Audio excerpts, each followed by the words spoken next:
2 ദിവസം മുമ്പ് ആരോ ചോദിച്ചിട്ടുണ്ടായിരുന്നു, നീ മനുഷ്യനെ തിന്നുപടി കൂതറിയുന്നു, എന്നാൽ പിന്നെ തിന്ന് കാണിക്കാമെന്ന് ഞാനും വിചാരിച്ചു. നമ്മളെ മലയാള മനോരമയുടെ മിഷനറി എക്സ്പോ ഇല്ലേ 15-ാം തീയതി അതിന് വന്നാണ് കേട്ടോ. അപ്പോൾ അതിന് വന്നപ്പോൾ ദേ ഈ ഒരു കൂതറ വരാൻ ഇത്ര വൈകി. ഞാൻ അല്ലെങ്കിൽ 5:30 പരിപാടി കഴിഞ്ഞ് വീട് പിടിക്കേണ്ടതാണ്. താരൂനും പനിയായിട്ടിരിക്കുക കേട്ടോ, അതുകൊണ്ട് സുനിയേട്ടൻ വന്നില്ല. അപ്പോൾ ഇവളെനിക്ക് ഈ കണ്ട ഫുഡൊക്കെ മേടിച്ച് തരാമെന്ന് പറഞ്ഞത് കൊണ്ട് കണ്ട ഇപ്പം ഒന്നും വേണ്ടല്ലോ, ബില്ല് ഞാൻ കൊടുക്കേണ്ടി വരും. നമ്മൾ കയറി. അപ്പം ഞാൻ മൊത്തത്തിൽ നോക്കിയപ്പോൾ ഓളാണ് എനിക്ക് അയച്ചത് നമ്മുടെ എബിൻ ചേട്ടൻ്റെ ഒരു വീഡിയോ, ആഫ്രിക്കൻ ഫുഡ് കിട്ടുന്ന ഒരു കട. അപ്പോൾ വന്നു.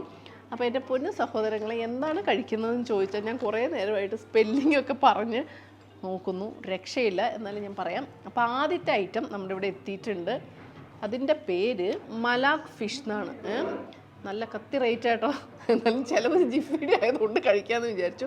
Fish fingers toast in Chinese മലാക് സോസ്. ചേട്ടാ ഒന്നും തോന്നരുത്, ഞാൻ കൈ കൊണ്ടേ കഴിക്കത്തുള്ളൂ കേട്ടോ. ഇതെന്ത് ഫിഷാണെന്നറിയോ? ബാസ. ഓക്കെ, നോക്കട്ടെ.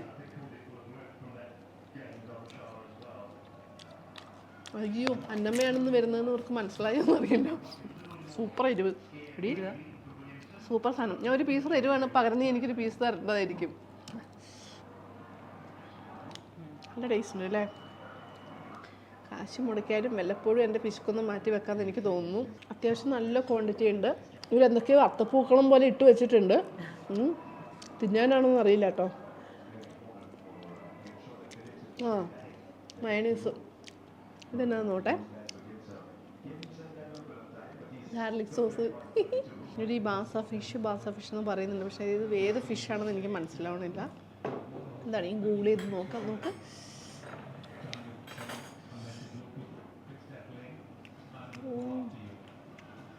സത്യത്തിൽ എബിൻ ചേട്ടൻ നമ്മളെ കൊണ്ടെത്തിച്ചതിൻ്റെ ഡിഷ് ഇതാണ്. ആഫ്രിക്കയുടെ ഒരു സ്പെഷ്യൽ ഐറ്റം, അതായത് ലോഫ് ഓഫ് വൈറ്റ് ബ്രെഡ്, വെള്ള ബ്രെഡിൻ്റെ ഉള്ളിൽ ലാമ്പൊക്കെ അങ്ങ് ഫില്ല് ചെയ്തിട്ട് ഉള്ളൊരു സംഭവമാണ്.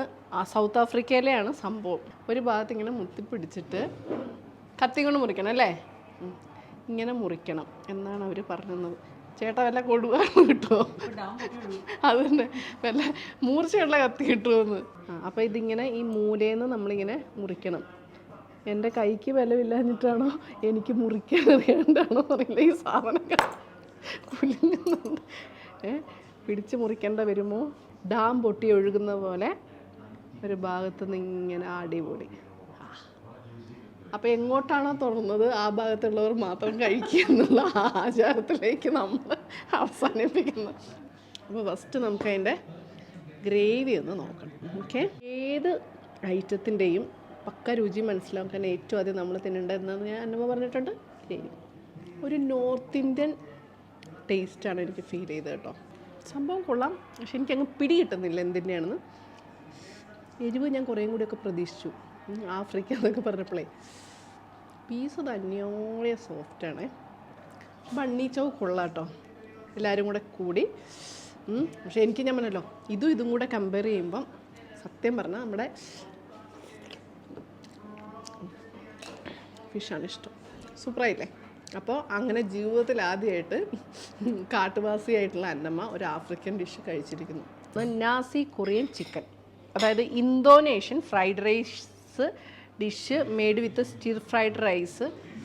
നന്നായിട്ട് നല്ല മുരിച്ച ഫ്രൈഡ് റൈസാണ്, seasoned with spices, mixed with chicken, vegetables ഉണ്ട്, ഫ്രൈഡ് എഗ് ഉണ്ട്, ചോപ്പ് ഉണ്ട്, ചിക്കൻ ഉണ്ട്, പിന്നെ പ്രോൺസ് ഉണ്ട്, എല്ലാ സംഭവം ഉണ്ട്. ഇത് കൊള്ളാട്ടോ. ഇത് മൊത്തത്തിലൊരു കണ്ട ഒരു പൂക്കളം ഇട്ട പോലെയൊക്കെ ഇതുണ്ടായി. പേരുണ്ടാക്കിയവൻ എന്നെ എല്ലാവിധ ചീത്തയും വിളിക്കും. ഇതിനെയൊക്കെ പൂക്കളം ഉണ്ടാക്കിയത് നല്ല അടിപൊളിയായിട്ടുള്ള പേരാണ് കൊണ്ട് വെച്ചേക്കുന്നത്. Nazi goreng chicken. സ്പെല്ലിംഗ് ഒന്നുമില്ല. എനിക്കൊന്ന് 2 പേർക്ക് നല്ല സുഖമായിട്ട് കഴിക്കാവുന്ന ഡിഷാണ്. പപ്പടമൊക്കെ നല്ല ഭംഗിയായിട്ട് വെച്ചിട്ടുണ്ട്. ഇത് ചിക്കൻ്റെ ക്രാക്കേഴ്സാണ് കേട്ടോ. ഇന്നോട്ടെ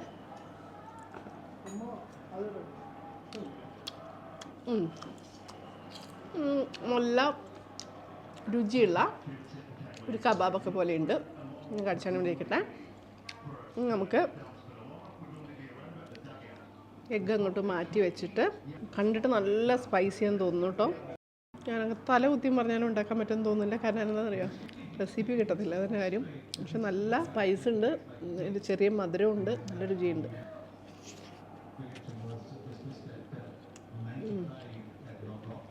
വെറും ചിക്കൻ ഫ്രൈഡ് റൈസും എഗ് ഫ്രൈഡ് റൈസും മാത്രം തിന്നുന്ന എനിക്ക്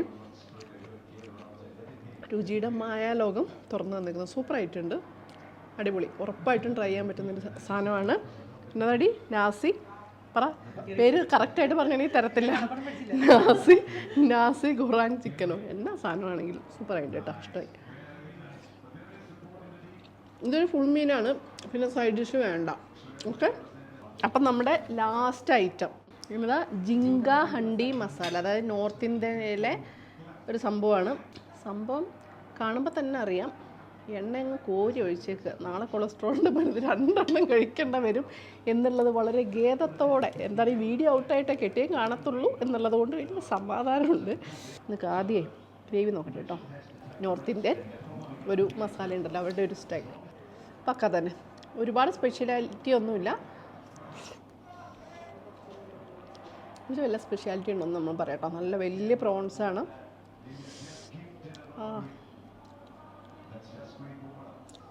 അതിന് നല്ല സ്പെഷ്യാലിറ്റി ഉണ്ട്. അപ്പോൾ ഇതുവരെ കഴിച്ചതിൽ എനിക്ക് ഏറ്റവും ഇഷ്ടമായത് നമ്മുടെ സ്റ്റാർട്ടർ ഫിഷ്. എങ്ങനെയുണ്ടോ അത്? സൂപ്പറായിട്ടില്ലേ? അപ്പോളേ ഹോട്ടലിൻ്റെ പേര് ഞാൻ പറയുന്നില്ല, എറണാകുളത്തൊരു പാലത്തിൻ്റെ സൈഡിലുള്ള ഹോട്ടലാണ്. അത്രയും ക്ലൂ ഞാൻ തരാം. ഞങ്ങളൊരു 4-5 പേര് ഇത്രയും ഐറ്റം കഴിച്ചു. അത്യാവശ്യം നല്ല കത്തിബില്ലുണ്ട്. എന്നാൽ പോലും ഈ ഹോട്ടലിൻ്റെ പേര് കൃത്യമായിട്ട് പറയാൻ പറ്റുമോ നിങ്ങൾക്ക്? ആർക്കെങ്കിലും കമൻറ്റ് ചെയ്യും. അങ്ങനെയാണെങ്കിൽ നമുക്ക് നോക്കാം അല്ലേ?